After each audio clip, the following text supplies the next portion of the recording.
Բարև ձեզ, սիրելի հարագիստներ, այսօր ուրախ եմ անգամ ևս ինձ հետ է ասկային ընթեմատիր բարոն Էդգար Ղազարյանը։ Բարև բարոն Ղազարյան, ինչպե՞ս եք։ Լավ, շնորհակալ եմ։ Բարոն Ղազարյան, մի քիչ կատակով ուսամ ցեզի արտոնված է միջազգային կառավարությունը վերլուծել։ Այսինքն մի քիչ կատակով։ Այո, այո։ Այդտեղ Բարեբախտաբար այո։ Գնաց ի սկզբանե ցանկանում էին արգելափակել, բայց դատարանը թույլատրել է տարբեր թեմաներով խոսել, բացի դատավորներից, դատախազներից, քննիչներից։ մենք այդ թեմայի մեջ չենք մտնելու, որովհետև ես իրավական մասնակից չեմ։ Ինձ ում է մի քիչ հերու նյութ է, սակայն սկսենք ամենա ինչպես կսեն թեժ դակ աժմիական նյութեր։ Դոնալդ Թրամփ, Զելենսկի ավելորդ բաղասի հարցում հարցնելը ինչ պատահեցավ եւ ինչու։ Դե ըստ էության ես կարծում եմ, որ Ուկրաինայի նախագահը լավ չէր հաշվարկել իր այցելությունից առաջ իր քայլերը եւ հավանաբար լավ չէր ուսումնասիրել նոր նախագահ Դոնալդ Թրամփի փոխնախագահի Միացյալ Նահանգների վեցի մինչ այդ ունեցած հայտարարությունները եւ Միացյալ Նահանգները գնացել այն օրակարգով, որով ինքը վերջի ժամանակաշրջանում է գնացել, ինչպես կգնար Բայդենի մոտ, առանց հաշվի առնելով, որ վարչակազմը փոխվել եւ փոխվել են մոտեցումները եւ նա պետք է կարծում եմ հաշվի նստել այն իրողությունների հետ, նոր իրողությունների հետ, որոնք ստեղծվել էին եւ նկատի ունեմ Միացյալ Նահանգները Ռուսաստան հարաբերություններում նկատվող զարգացումները եւ Միացյալ Նահանգների մոտեցումները Եվրոպայի հետ հարաբերություններում եւ այլն։ Եվ տեղի ունեցավ ստեյության միջազգային հարաբերություններին դեռևս անհայտ աննախադեպ մի հատ սկանդալային հանդիպում։ Նախ ասեմ ձեզ, որ ես մի գրառում էի արել իմ փորձառությունից ելնելով մանր ժեստերի իմաստով, որոնք նույնպես խորհրդանշական իմաստ ունեն։ Օվալաձև աշխատասենյակը Միացյալ Նահանգների նախագահի ունի Բուխարի, որտեղ որպես կանոն հյուրերի ընդունելության ժամանակ կրակը վառվում է։ Եվ այդ վառվող կրակը նաև որոշակի իմաստով ջերմություն է խորհրդանշում այդ հարաբերությունների ավելի լավ միջավայր է ստեղծում, չէ՞, կրակի իմաստը հենց դա է եւ ջերմությունը եւ ավելի հաճելի միջավայրը զրույցի համար։ Ռոմանտիկա։ Ի սկզբանե Զելենսկին ընդունել էին առանց կրակը վառելու, այսինքն դրանով նաև ի սկզբանե էին այդ ժեստը ցույց տվել դեռևս ոչ շատ սիրալիր, հարգալիր ընդունելության եւ վերաբերմունքի եւ զրույցը ինչ որ մի պահից ունեցավ այն զարգացումը, որ խափանեց հետագա ծրագրերը, այսինքն այդ օրը մենք տեսանք կադրեր, այլ տեսանյութերում ես դա տեսել եմ, որ նախապատրաստված էր երկու նախագահների մամուլի ասուլիսի ուրեմն սրահը, որտեղ նրանք պետք է հանդես գային համատեղ մամուլի ասուլիսով, ինչը տեղի չի ունեցել։ Նախատեսված էր օգտակար հանածոների վերաբերյալ համաձայնագրի ստորագրման արարողություն։ Սպիտակ տանը կահավորված էր նաև այդ սրահը դրոշներով, սեղանով, պարագաներով, բայց այդ համաձայնագրի ստորագրումն էլ տեղի չի ունեցել եւ նաեւ նախատեսված էր պաշտոնական ճաշ նախագահի անունից Զելենսկուն, որը նույնպես տեղի չի ունեցել, այսինքն սա վկայում է արդեն տապալման մասին։ Բացի այդ, օրինակ Օվալաձև սրահում, երբ որ նաեւ այլ պատվիրակությունների ժամանակ մամուլի ներկայացուցիչներ են գալիս, նրանք գալիս են ընդամենը արարողակարգային լուսանկարահանում, տեսանկարահանում անելու հանդիպան սկզբի մասից, այնուհետև բանակցությունները ընթանում են առանց մամուլի ներկայացուցիչների եւ դրա համար առանձին ձևաչափ է նախատեսված մամուլի ասուլիս, որ նաեւ նրանք լրագրողների հարցերին պատասխանեն։ Բայց փաստորեն այս մի դեպքը այնպես է ստացվել, որ լրագրողները այդ բանակցությունների մասնակից էին դարձել եւ հենց իրենք ազատ հարցեր էին տալիս, ընդ որում հարցերից մեկը, որը տվեց հանրապետական կուսակցության, ասում են, ես այդպես եմ կարդացել, հարող լրատվամիջոցներից մեկի թղթակիցը ուղղակի Զելենսկուն հարց է տալի, հարցը իր մեջ հեգնանք է պարունակում կապված նրա արտաքին այդ անցին boyfriend-ը Դոնալդ Թրամփին շատ ուժեղ աշակերտներն եղած հետևեցա անունը ինքը հերոսիկի չէ այո հրամեցեք Եվ նա հարց է տալի, որը վերաբերում է Զելենսկու արտաքին տեսքին եւ Թրամփի եւ Վանսի դեմքի արտահայտությունից տպավորություն է ստացվում, որ իրանք ուղղակի վայելում են այդ հարցը, իրանք շատ հաճելի է, որ այդ հարցը հնչում է կապված Զելենսկու արարողակարգային հանդերձանքի հետ, այսինքն ինչու է նա ներկայացել առանց կոստյումի, առանց փողկապի եւ զինվորական ըստ էության դաշտային համազգեստով, որը որ դիվանագիտական արարողակարգում ընդունված չի։ Եվ միայն այն հանգամանքը, որ Ուկրաինայում ռազմական դրություն է, դա բավարար չի, որպեսզի նա պաշտոնական հանդիպումներին գնա դաշտային համազգեստով։ Ինքը այդ համազգեստով կարա գնա առաջնագից այցելի իր զինվորներին, բայց պաշտոնական հանդիպումներին ենթադրվում է, որ պետք է նախագահը գրի Բարոն Ղազարյան, միայն մեկ պետք չստեմ, շատ կներեք, երբ որ Յասեր Արաֆատ եւ Իսհակ Ռաբինը պիտի ստորագրեին 40 րոպե, այդ ստորագրությունը ուշացավ, որովհետեւ պայման տրածել որ Արաֆատը պիտի հանե իր հեղափոխական սկեստը եւ պիտի կա պաշտոնական սկեստով, Արաֆատը բնդեց, որ ինքը ես զինվորական սկեստով պիտի ներգանամ եւ 40 րոպե դարձ եկավ վերջը իր զինվորական սկեստով եւ ստորագրեց։ Դրամեցեք։ Այսինքն դա էլ է այդպես կազմակերպված ըստ էության մի քայլ Զելենսկուն ավելի ծանր, ավելի անհարմար իրավիճակի մեջ դնելու համար։ Իսկ հետո ուրեմն հարց առաջանում, իսկ ինչու՞ է այս ամեն ինչի հիմքը։ Հիմքը Միացյալ Նահանգների նոր վարչակազմի քաղաքականությունն է, որը իրենք էլ բազմիցս հայտարարել են, որ հիմնված է բացառապես ամերիկյան շահերի վրա։ Եվ նրանք շատ հստակ ասում են, որ օրինակ դուք պետություն եք, ես բառացի իրանց խոսքը չեմ ասում, ասում եմ այլ ինչ որ ես եմ հասկացել այդ քաղաքականությունից, դուք պետություն եք եւ որպես պետություն ինքնուրույն եք վարում ձեր արտաքին քաղաքականությունը, այդ թվում հարևանների հետ, եւ եթե դուք ունենում եք այդ հարաբերություններից օգուտներ, դրանք մեզ հետ չեք կիսվում։ Եթե ունենում եք այդ հարաբերությունների հետևանքով վնասներ, դուք հայտնվել եք պատերազմում Եվ ունենք մեր օգնության կարիքը, շատ լավ, մենք էլ ունենք օգնության հնարավորություն, գաղափարապես սխալ չենք համարում ձեզ օգնելը, պատրաստ ենք ձեզ օգնել, բայց ուզում ենք հասկանալ, փողով պետք է տա։ Դա անվճար չի կարող լինել այդ օգնությունը, այսինքն դուք այն օգնությունը, որ ստացել եք Միացյալ Նահանգներից, պետք է վճարեք դրա համար։ Հետագայում ակնկալում եք նոր օգնություն, պետք է քննարկենք, ով պետք է վճարի դրա համար եւ այդ ըստ էության այդ հանկահունքային ռեսուրսներին վերաբերող պայմանագիրը ըստ էության հենց այն գինն էր, որը պետք է Ուկրաինան վճարի Միացյալ Նահանգներին այն օգնության համար, որը ակնկալում է որ պիտի ստանա։ Բայց Թրամփը նաեւ ասում է, որ դուք ծախսել եք 350 միլիարդ դոլար եւ մենք առհասարակ չգիտենք թե դա ինչի վրա է ծախսվել այդ գումարը եւ ինչ արդյունավետություն ունեցել։ Հայաստանի բյուջեն կարծեմ այդ բոլոր արտաքին պարտքով բան սաղ իրար հետ 7 միլիարդ է, սա 50 հատ Հայաստանի բյուջե է։ Միայն այս ժամանակահատվածում տրամադրվել Ուկրաինային միայն Միացյալ Նահանգներից որպես օգնություն։ Եվ այդ մարդիկ ասում են, որ դա մեր փողն է եւ մենք պիտի իմանանք այդ փողը ինչ նպատակի է ծախսվել։ Եվ արդյոք նոր փող օգնությունը, որ պետք է տանք Ուկրաինան ի վիճակի է դա անելու թե չէ։ Եթե ի վիճակի չի, ապա Թրամփը ասում է, ուրեմն այդ դեպքում դու դադարեցրու մարտական գործողությունները, դու չես կարող մեր հաշվին մարդ վարել։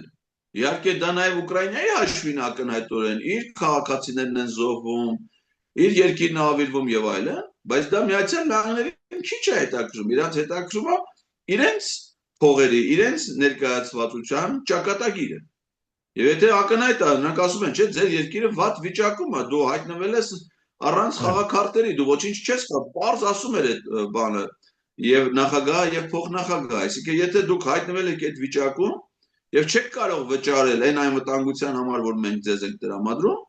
ապա ուրեմն մտածեք այդ ամեն ինչը դադարեցնելու մասին։ Բայց Զելենսկու խոսելու տոնը, նրա ոգևորությունը, համարձակությունը նախագահի մոտ, Թրամփի մոտ այդ տպավորությունը չստեղծեց, որ նա պատրաստ է ականջալուր լինել, լսել նրա խոսքին, հորդորին եւ մտածել այդ ամեն ինչը դադարեցնելու մասին։ Մյուս կողմից էլ ասում է, որ ես հիմա փորձում եմ նորմալիզացնել հարաբերությունները Ռուսաստանի հետ, Իսկ Ռուսաստանը սովորական երկիր չէ, Միացյալ Նահանգները շատ լավ հասկանում է, որ այդ երկրի հետ լավ կամ վատ հարաբերությունները դրանք բան են արժենում Միացյալ Նահանգների համար, իրանց տնտեսության համար, այսինքն տնտեսությունը կարող է վնասվի վատ հարաբերություններից, կարող օգտվի լավ հարաբերությունների դեպքում, չէ։ Հիմա ասում եմ, ես իմ երկրի շահերից ելնելով մտածում եմ հարաբերություններ կարգավորելու մասին, իսկ դու եկե նստել ես իմ աշխատասենյակում եւ մեր մասին խոսելու փոխարեն դու այն պետության ղեկավարին ես վիրավորում, որի հետ ես ուզում եմ բարեկամական, գոնե ոչ ճշտամական հարաբերություններ ստեղծել։ Սա էլ էր անթույլատրելի, այդ եմ ասում, որ Զելենսկին ճիշտ հաշվարկներ չէր արել, թե ինքը ում մոտ է գնում եւ որ ժամանակաշրջանում է գնում, եւ նրա խոսքի մեջ բացարձակ դիվանագիտություն որպես այդպիսի գոյություն չուներ եւ ստացավ շատ չոր, շատ կոնկրետ, մաքուր ամերիկյան պատասխան իր այդ գործողությունների համար։ Իսկ դրա հետևանքները ես կարծում եմ շատ ցավալի կարան լինեն Ուկրաինայի համար եւ զարգացումների համար։ Արդեն այսօր կարծացին, որ Միացյալ Նահանգները դադարեցրել է ամեն տեսակի օգնությունը Ուկրաինային։ Դա նշանակում է, որ ամբողջ ծանրություն Ուկրաինան ինքն է վաղուց հայտարարել Զելենսկին, որ առանց արտաքին աջակցության իրանք չեն կարող դիմակայել Ռուսաստանին, ոչ ռազմական առումով, ոչ տնտեսական վերականգնման առումով, այսինքն այդ պետությունը փաստացի իր սուվերենությունը արդեն կորցրել է փաստացի, ինքը ամբողջությամբ կախված է դրսի աջակցությունից, դրսի աջակցության ամենամեծ չափաբաժինը տալիս էր Միացյալ Նահանգները, որը հիմա դադարեցնում է, եւ ասենք Եվրոպայում կան շատ երկրներ, որոնց համար միևնույն չի թե ինչ դիրքորոշում ունի Միացյալ Նահանգները, նրանք հաշվի են նստելու Միացյալ Նահանգների դիրքորոշման հետ։ Օրինակ, ես ծառայել եմ Լեհաստանում եւ գիտեմ, որ եվրոպական երկրներից ամենապրոամերիկյան քաղաքականություն վարող երկրներից մեկը դա Լեհաստանն է։ Եվ Լեհաստանը անպայման հաշվի է առնելու Միացյալ Նահանգների դիրքորոշումը Ուկրաինայի հարցում իր հետագա քաղաքականության համար։ Իրանք երբեք չեն հակադրվի Միացյալ Նահանգների հետ։ Ոչ մի պարագայում դա չեն անի։ Էլ չասեմ, որ Եվրոպայում էլ միանշանակ չեն վերաբերում Ուկրաինային ցուցաբերվող աջակցությանը։ Այնա այսօր կարծացի, չգիտեմ ինչքանով էր հավաստի, որ Լոնդոնում տեղի ունեցած այդ համաժողովի սամիտից հետո առաջարկություն ա եղել 20 միլիարդ եվրոյի աջակցություն ցուցաբերել եւ Հունգարիան դեմ է արտահայտում դրան, իսկ Եվրամիությունում որոշումները կայացվում են կոնսենսուսով, այսինքն բոլոր պետությունները պետքա կողմ լինեն կարևոր որոշումների կայացման հարցում։ Հիմա Գերմանիայում նույնպես փոխվել է կառավարությունը եւ նոր կառավարությունը, որը առավել պահպանողական դիրքերից է հանդես գալիս, նրանք էլ ստիպված կլինեն վերանայել իրենց մոտեցումը, այսինքն ակնհայտ է, որ այս զարգացումների, այս դասավորության պայմաններում Ուկրաինային լավ ապագա դժվար է կանխատեսել։ Եվ դա իրենց Զելենսկու մասնավորապես անհաշվենկատ ոչ հետևողական քաղաքականության հետևանքն է, որը ինչ-որ չգիտես ինչից մեծ ոգևորություններ ապրելով, ստեյության երկիրը տանում է կործանման ճանապարհով։ Բայց բարոն Ղազարյան, այստեղ գետնա որ անդերեն փուն խնդիր անդերեն սկսավ բարտանալու եւ ավելի դարձավ լարված։ Զելենսկին քանի անգամ գտնեց որ ինչ երաշխիքներ գուտագինձի, որովհետեւ քանի անգամ մենք համացանած ենք եւ Ռուսաստան այդ համացանությունները թրջած է։ Հիմա ճիշտ է թե այլ դոմագա որ արեմուտն իր պայմանավորությունները հանդեպ Ռուսաստան թրջած է, որտեղ 5 անգամ մոտեցավ մինչև Ռուսաստան 99 թվականին համաձայնած էին, որ պիտի չի հասնին ռուսական կոդի, սակայն 5 անգամ խախտեցին եւ հասան մինչեւ Վրաստան եւ Ուկրաինա։ Սակայն Զելենսկին ունի այլ կողմ իրավունք, որ ինքը գսե որ հարցակողը Ռուսաստանն էր, ես սովերեն պետություն եմ, հարցակողը Ռուսաստանն էր, պատերազմը Ռուսաստանը սկսավ, ես դարածներ ունիմ գրաված անոն ճակատագին ինչ պիտի լա եւ արդյոք նույնիսկ եթե համաձայնենք, արդյոք ադիգա իր ախորժակը պիտի փակե, մի քանի հարցում է խնդրեմ հրամեցեք ձեր դիվանագիտական փորձը։ Գիտեք ինչ, այո, ակնհայտ է, դա փաստ է, որ ռազմական գործողությունները սկսվել են ռուսական նախաձեռնությամբ, այսինքն Ռուսաստանն է եղել նախահարցակ այդ գործողություններում։ Բայց երբ որ մենք, ես հիշում եմ Ռուսաստանի նախագահի ուղերձը այդ ռազմական գործողություններից առաջ, ինքը փորձում էր բացատրել եւ իր բացատրությունների մեջ կար այն ինչ որ դուք քիչ առաջ ներկայացրեցիք, այսինքն որ ինքը սպառնալիք է տեսնում Ուկրաինայի այս իշխանությունների վարող քաղաքականության համար Եվ ինքը ասում է, եթե պիտի ամեն ինչ արվում է, որպեսզի մոտենան մեր սահմաններին եւ հարձակվեն մեր վրա, մենք չենք սպասի դրան։ Մենք կանխենք այդ զարգացումներն ու հարձակումները, այսինքն Ուկրաինայի մինչ այդ վարած արտաքին քաղաքականությունը, որը ոչ այնքան պրոեվրոպական քաղաքականություն էր, որքան հակառուսական քաղաքականություն էր, ստիպել էր Ռուսաստանին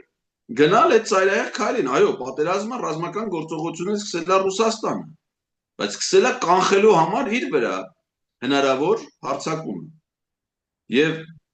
այդ պայմաններում իրանք խախտել են նաև արևմուտքն էլ իր խախտումները ունի Ռուսաստանի մոտ սահմանների մոտ գալու իմաստով։ Եվ հիմա այս պայմաններում արևմուտքը պաշտպանել է, այդ թվում Միացյալ Նահանգները Ուկրաինային, ասում է շատ լավ, դու քո անկախության ինքնիշխանության համար պայքարում ես, մենք պատրաստ ենք քեզ օգնել։ Բայց ամենայնիվ բայց դու ես դա ուկրաինացին։ Իրականում դա մենք շատ, ես անկեղծ ասած, շատ մեծ ցավ եմ ապրում այդ միլիոնավոր երիտասարդ մարդկանց կորուստը, միլիոնավոր մարդկանց ընտանիքների փախստական դառնալը, այսօր Եվրոպայում քանի միլիոն ուկրաինացի կա։ Ամուսինները զոհվել են ռազմաճակատներում, կանայք երեխաները որպես փախստական Եվրոպայի տարբեր Լեհաստանում, Ուկրաինայում, Գերմանիայում, ասում Ուկրաինայում, Գերմանիայում, Լեհաստանում այլ երկրներում փախստական են դառել մարդիկ։ Ավիրվել է այդ երկրի տնտեսությունը, հիմնական հարվածը հասցվել է հենց ենթակառուցվածքներին, ճանապարհներին, էլեկտրոկայաններին, ուրեմն կամուրջներին եւ այլն։ Տասնյակ տարիներ միլիարդավոր դոլարներ է պետք է այդ ամեն ինչը վերականգնելու համար։ Եվ ով է դրա հեղինակը։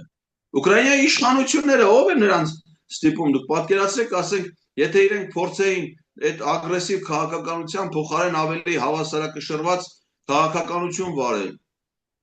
Ոնց է, ով կարող պատկերացնել, որ ռուս եւ ուկրաինացի ժողովուրդները կարող են երբևէ պատերազմել իրար հետ։ Իրենք պատմականորեն մի պետություն են եղել, մի ընդհանուր մի խմբի ժողովուրդ են, ասենք սլավոնական ժողովուրդ, եթե չասենք դա նույն ժողովուրդն է, ամենայն դեպս դա նույն սլավոնական ժողովուրդն է, նույն հավատքով, նույն եկեղեցով, նույն ավանդույթներով։ Կիևն է եղել Ռուսիայի մայրաքաղաքը երկար ժամանակ։ Պատմականորեն, այսինքն դրանք ամբողջ ժամանակաշրջանում եղել են եղբայրական ժողովուրդներ մեկ միասնությամբ։ Հիմա ով է խանգարում Ուկրաինայի իր լավ դիրքով հզոր պետություն Եվրոպայի կենտրոնում, որ ինքը հավասարակշռված քաղաքականություն վարել եւ Եվրամիության հետ հարաբերություններում եւ Ռուսաստանի հետ։ Բայց ճիշտ այս է գներեք հիմա ես չեմ ուզել բանալ, սակայն այստեղ այլ գետ մեկա որ Ուկրաինան գարձեմ թե իրավունք ունենա Ռուսաստանն այդ մեկը չէր հնարավորությունը ընձայում, այսինքն Ռուսաստանը ցեվով Քերիշխան Ուկրաինային չէր թողել որ բոլորը հավասարակշիռ հավանաբերություն մղե։ Հիմա չենք բանամիջի, սակայն ուզեմ ցեր աս հիմա ուրիշ մեկը չի կարելի մտամետ։ Իհարկե մենք բանամիջ գազմեգերելու ենք ուսամ, բայց այս թեզն է։ Գիտեք ինչ, ես սա նորից այո, կարա վեճի ես չեմ ասում Ռուսաստանը ինչ էր թույլ տալի, ինչ թույլ չէր տալի, բայց այնուամենայնիվ իրենք պիտի նաև դա հաշվի առնեն, չէ՞, Ռուսաստանի գործոնը, շահերը եւ այլն։ Հիմա ասենք թե եթե այդ հաշվարկը չարեցին, հիմա ինչ օգտվել են իրանք։ Չէ, իրենք չեն օգտվել։ Biz Zelenskiy պետական ղեկավար չէր գնալ, ինքը դերասան աշխարհը եկած այդպես դիլամ շատ անգերձեմ արարական չէ։ Գնալ փորձառությունը շահացա, բայց ինքը այդ անձը չէ, որ այդքան փափուկ պաշտոնի դերասան մկալը բավական վտանգավոր էր։ Դե հիմա այդ քաղաքականությունները իրենց դրել է այդ վիճակի մեջ, այսինքն եթե իրենք ճիշտ հաշվարկեին, ես չեմ ասում իրանք գնային դառնային Ռուսաստանի մաս, Ռուսաստանի հետ մի պետություն լինեին, բայց այնուամենայնիվ կյանքը ցույց տվեց, որ իրանց այս իրավիճակը ակնհայտորեն շահեկան չի իրանց համար, չէ՞։ Այս վիճակով իրանց ոչ Եվրամիություն են ընդունելու, ոչ ՆԱՏՕ են ընդունելու։ Ու հիմա իրանք ուզում են Եվրոպայում ապրեն, Եվրոպայում են ապրում, թե գերեզմաններում են։ Իրանք պիտի այդ որոշումը կայացնելուց ճիշտ հաշվարկ անեին, չէ՞։ Եվ դա սխալ քաղաքական, այնուամենայնիվ դա սխալ անհեռատես քաղաքականության հետևանք է։ Եվ հիմա իրենք փաստացի իրանց պետականությունը կորցրել են, իրենք են ասում։ Հիմա Զելենսկին օրինակ եւ Թրամփը ասած դրանից առաջ Պուտինն էր ասել եւ հիմա Թրամփն է ասում։ Ներողություն, դու նախագահ ես։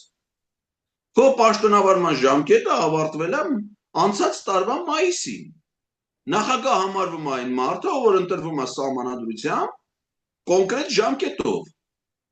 Ձեր իսկ պաշտոնավարման ժամկետը ավարտվել է։ Բայց երկրի պատերազմի մեջ է, բարոն Ղազարյան, ինչպես այդ ներդրություն մի դիվերնեգուբի։ Հասկացան, դրա համար նայում ես սահմանադրությանը։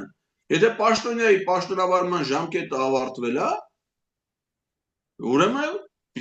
կամ իշխանությունը անցնում է պարլամենտին, կամ չեղարկեք ռազմական դրությունը, կազմակերպեք ընտրություններ։ Բայց ինչպես չեղարկել եւ Ռուսաստանը գահարցակի օրինակի համար։ Այսինքն ինքը չեղարկելը միա բավարար է ատմանակային ինքը չեղարկի Թուրքիա եւ Ռուսաստանը հարձակվում մեջ է։ Ռազմական դրության ռեժիմը չեղարկել չի նշանակում պատերազմը դադարեցնել։ Ռազմական դրությունը իրավական սահմանադրական ռեժիմ է, երկիրը կառավարելու ռեժիմ է։ Կարա նաեւ լինի ռազմական գործողություններ առանց երկրում ռազմական դրություն հայտարարելու։ Հիմա օրինակ Ռուսաստանում ռազմական դրություն հայտարարված չի, ինչ որ մի բան հայտարարված էր։ Չեղարկվել այդ ռեժիմը։ Բայց Ռուսաստանը ռազմական գործողությունների մեջ է, Ռուսաստանի տարածքի մի մասը իրանք չեն վերահսկում։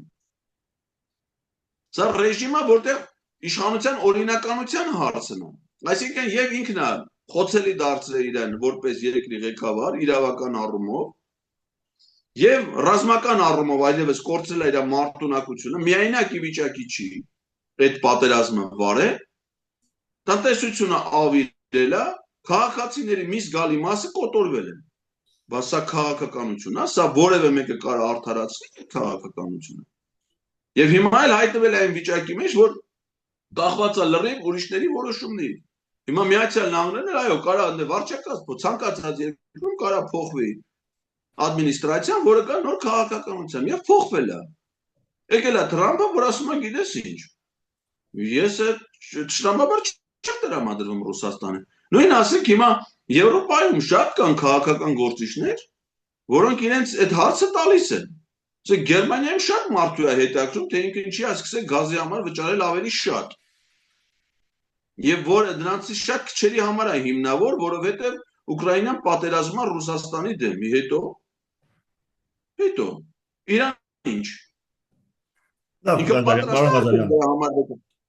Հիմա խոսենք համաձայն մասին, Իրենց համոզվում են, որ եթե Ռուսաստանը հաջողություն ունենա Ուկրաինայի հարցում, ապա կհարձակվի Գերմանիայի վրա։ Կնդլայվի, բայց շատ գերմանացիներ կան, որ դրան չեն հավատում, եւ իմ կարծիքով ճիշտ է անում, որ չեն հավատում։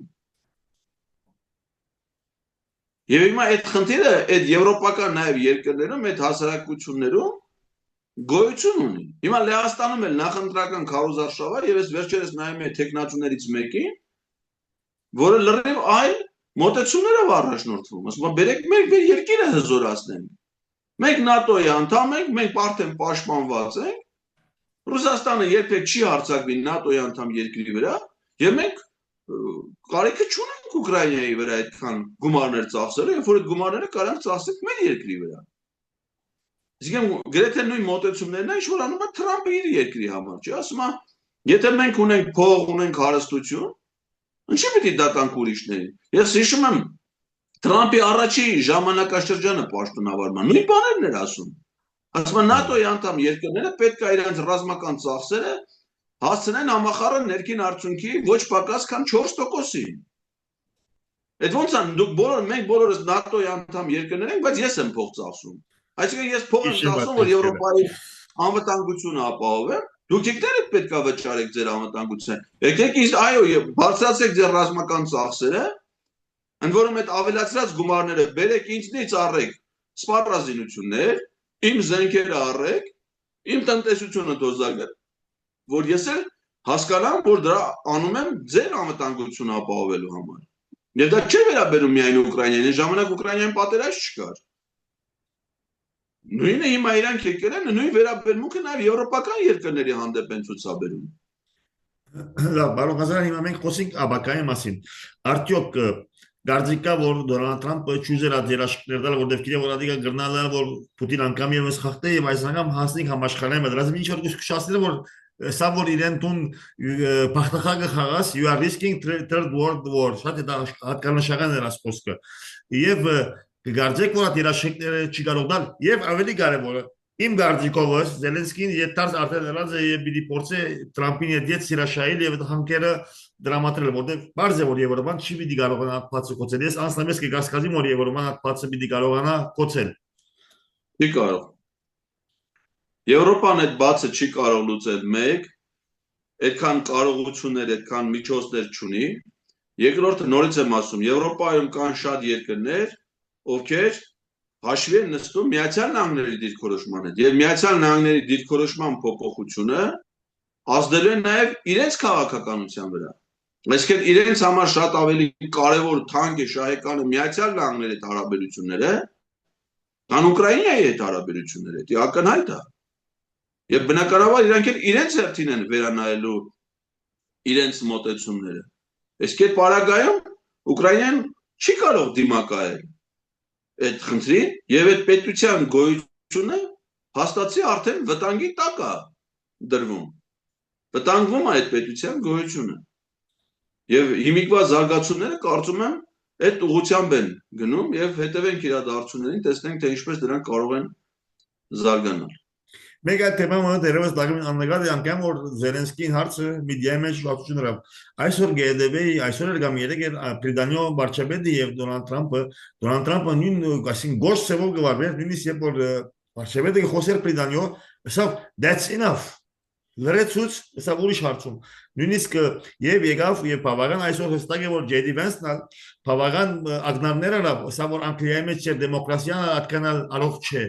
Արդյոք Անգլիան է որ նույն վիճակի պիտի ընտարգվի, ըստ երևույթին Անգլիան է որ կընտարգվի, ոչ թե Ամերիկան պիտի փորձի համոզեն անհագարակ it's the other way around։ Գիտեք ինչ, ես ճիշտ ասած այդ պատերազմի սկզբնական շրջանում մի տեսակետ ունեի, որը այդ ժամանակ շատերի համար տենց շատ տարօրինակ էր նույնիսկ թվում, հնչում, բայց հիմա ոնց որ թե իրադարձությունները այնպես են զարգանում, որ ես գնալով ավելի համոզվում եմ իմ այս տեսակետի մեջ։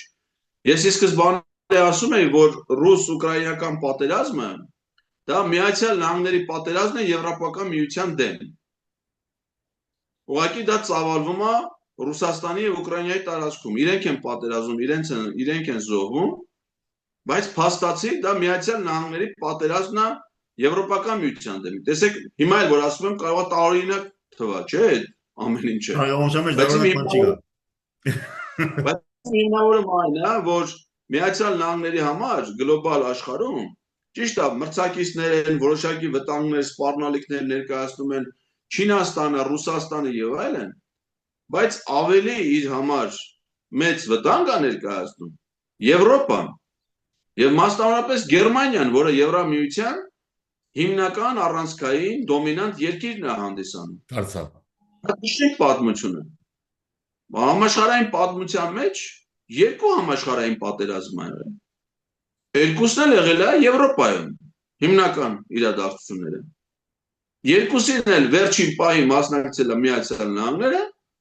երկուսում էլ Միացյալ Նահանգները եղել է հաղթող, եւ երկուսում էլ վերջում Միացյալ Նահանգներն է մասնակցել Եվրոպայի բաժանմանը։ 45 թվականին 3 հոգի էին նստած բանակցությունների սեղանի շուրջ։ Ռուզվելտը, Չերչիլը եւ Ստալինը։ Ընդ որից ոչ մի եվրոպացի չկար այդ բանակցությունների սեղանի շուրջ։ Իրենք մեկ օվկիանոս են կողմ հաղթել էին պատերազմում, իսկ ամեն անգամ ինչ ալնում, ամեն մի համաշխարհային պատերազմից առաջ Միացյալ Նահանգներում մեծ դեպրեսիա, տնտեսական ճգնաժամ, պատերազմներից հետո տնտեսական զարգացում եւ հաջողություններ։ Եվ դա ասենք դա փաստ է։ Իրանց ճիշտ է, ասում եմ, Ռուսաստանը, Չինաստանը որոշակի իմաստով վտանգներ են մրցունա, բայց Միացյալ Նահանգների համար իրական մրցակիցը դա Եվրոպան է, որովհետև Եվրոպայում արտադրվող ապրանքներն ու ծառայություններն են, որոնք որ կարող են գլոբալ շուկայում մրցակցություն ստեղծել ամերիկյան ապրանքների եւ ծառայությունների հետ։ Եվրոպայում գտնվող վերազգային կորպորացիաներն են, որոնք մրցակցում են ամերիկյան կորպորացիաների հետ գլոբալ առումով։ Եվ Միացյալ Նահանգները վտանգ է տեսնում նրանց զարգացումից։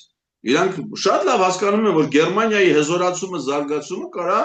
իրանց համար լուրջ խնդիրներ ստեղծի։ Սկզբնական շրջանում տեսեք ինչ է ծավալում, չէ՞, մինչև պատերազմը։ Փախստականն էր Եվրոպա, Սիրիայից, տարբեր երկրներից, որը ծանրություն էր, չէ՞, եվրոպական երկրների Եվրոմիության համար։ Դեմոգրաֆիական իմաստով եւ սոցիալական ակտիվության իմաստով դրան ոնց որ դիմակայեցին։ Հետո Բրիտանիայի դուրս գալը եվրոպական միությունից Եվրամիության առանցքային պետություններից մեկն էր, 7-յակի պետություն դուրս է գալի Եվրամիությունից։ Պարզա որ դա պետք է հարված հասցնել Եվրամիությանը։ Նու դա էլ առանձնապես դիմակայեցին։ Հիմա պատերազմ։ Գերմանիան ստիպված է իր ռազմական ծախսերը ավելացնել 100 միլիարդ եվրոյով։ Այսինքն այն գումարները, որ ինքը պետք է ծախսեր իր տնտեսության վրա,